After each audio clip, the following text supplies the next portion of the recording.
Bwana, usisahau kusubscribe, kulike, kucomment, kushare kwa ajili ya kuendelea kupata habari mbalimbali za kimichezo ambazo tutakuwa tunakuwekea hapa ndani ya Mafie TV.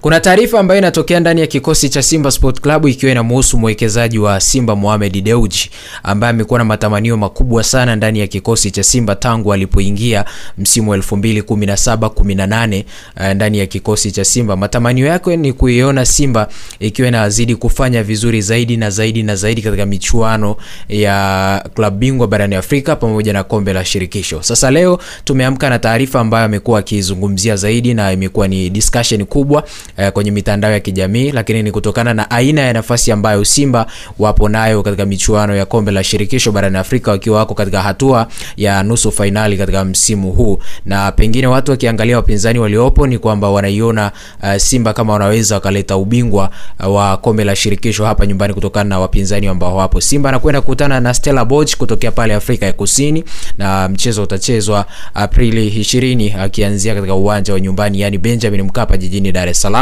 na baadaye kwenda pale South Africa kwa ajili ya mchezo wa marejeano kwa ajili ya kumaliza hatua ya nusu finali pengine na kwenda katika hatua ya finali. Sasa taarifa kutoka ndani ya kikosi cha Simba ambayo inamhusu mwekezaji ni kwamba Mohamed Dewji amesema kwamba msimu huu ni matarajio yake ni yale kuwa bingwa barani Afrika. Miaka 6 iliyopita alikuwa anasema tunataka ubingwa wa Afrika. Watu walikuwa wanakicheka sana, na yeye kwa anavyoamini ni kwamba hivyo vitu vinakwenda kutokea ndani ya msimu Simba kwa bingwa katika kombe shirikisho barani Afrika. Sasa niko na Chris Mushi hapa na ni atatoa maoni yake kuhusiana na kile ambacho Mohamed Dewji amekizungumza. Ni kweli kina nafasi hiyo au kinaweza kikatokea kwamba kinaweza kikatokea Simba kwa bingwa wa kombe la shirikisho barani Afrika?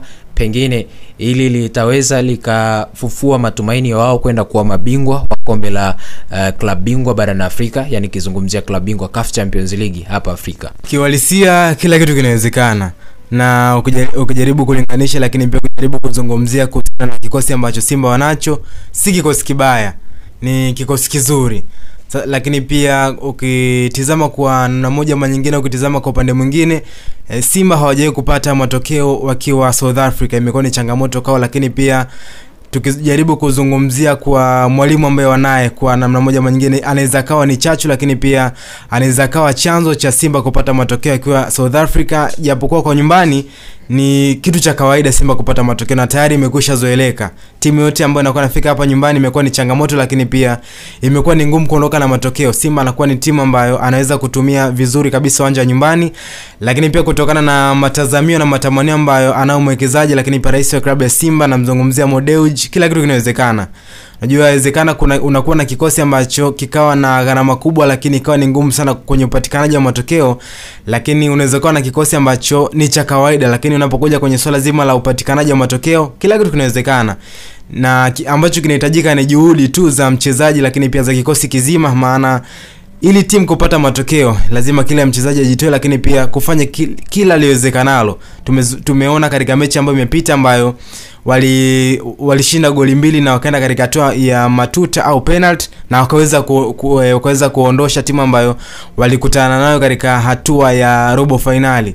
Sasa inakudhihirishia tu kwamba Simba wana kikosi ambacho wanaweza kufanya chochote, na tutegemee kuona mbali. Inawezekana ni finali kwa sababu timu ambayo anacheza nayo kutoka South Africa si timu mbaya, na endapo kama ukifanya makosa kwa timu kama Stellenbosch wanaweza kufanya kitu, na ni timu ambayo imewaondosha, na ni timu ambayo wameondosha Zamalek, na Zamalek ni timu ambayo ilitabiriwa inawezekana ni timu ambayo ikafika finali au ikafika mbali zaidi ya pale ambapo imeishia tu robo finali, na wengi hatukutegemea.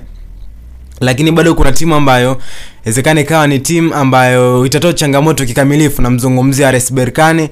Kwa hiyo lolote linawezekana, kikubwa tu ni kuhakikisha kwamba katika ile malengo ambayo unakuwa nayo unaishi katika malengo ambayo unayo, lakini pia juhudi, lakini pia na hamasa zinahitajika ili kuhakikisha kwamba timu inapata hamasa ambayo inakuwa ni ya kutosha, ili inafanya kile kitu ambacho kinakuwa kinastahili kwa 100% kwa dakika 90 ambazo wanakuwa uwanjani. So pengine sasa tutegemee nafasi ambayo Simba wapo ni nafasi ya kuwafanya wao kuendelea kuonekana wakubwa barani Afrika, au akichukua taji la kombe la shirikisho ndipo ambapo tutawaita sasa wako kwenye level ya wale watu wakubwa barani Afrika ambao tunawatazamia Esperance, Al Ahly, Zamalek na kina Wydad. Mpaka sasa Simba ameshadhihirisha kwamba ni timu ya aina gani. Ni miaka mingi amekuwa ni timu ambayo inaishia katika hatua ya robo finali, na wengi kabla kuingia nusu finali alikuwa anaita mwaka robo, kwamba kila mwaka unaishia katika hatua hiyo upige hatua kwenda popote, lakini kwa mwaka huu imekuwa ni tofauti na inakudhihirisha kwamba umejipanga. Lakini si kwamba kwa miaka hiyo 6 ambayo walishindwa kuingia katika hatua nusu finali, si kwamba ilikuwa ni timu ya kubeza, bali ilikuwa ni miongoni mwa timu ambayo inaweza ikafanya lolote. Na tuliona kuna baadhi ya mechi ambazo walicheza katika uwanja wa Benjamin Mkapa na imetoa game tough kwa wapinzani ambao wamekutana nao, lakini bahati haikuwa kwa upande wao. Lakini tunavyozungumza bado Simba ni timu kubwa, na si kwamba timu kubwa tu kwa sababu wameweza kuvuka kwenda katika hatua nusu finali, bali hata katika timu ambazo wamekutana nazo katika mashindano tofauti nazungumzia katika klabu bingwa, lakini pia kombe la shirikisho, lakini pia tukumbuke katika kombe la AFL ambalo walikutana na National Al Ahly, waliweza kutoa changamoto ambayo ilikuwa ni kikamilifu kweli, na inakudhihirishia tu kwamba Simba ni timu kubwa kwa sasa hivi Afrika. Usisahau kusubscribe, kulike, kucomment, kushare kwa ajili ya kuendelea kupata habari mbalimbali za kimichezo ambazo sisi tunakuwa tunakuwekea hapa ndani ya Mafie TV.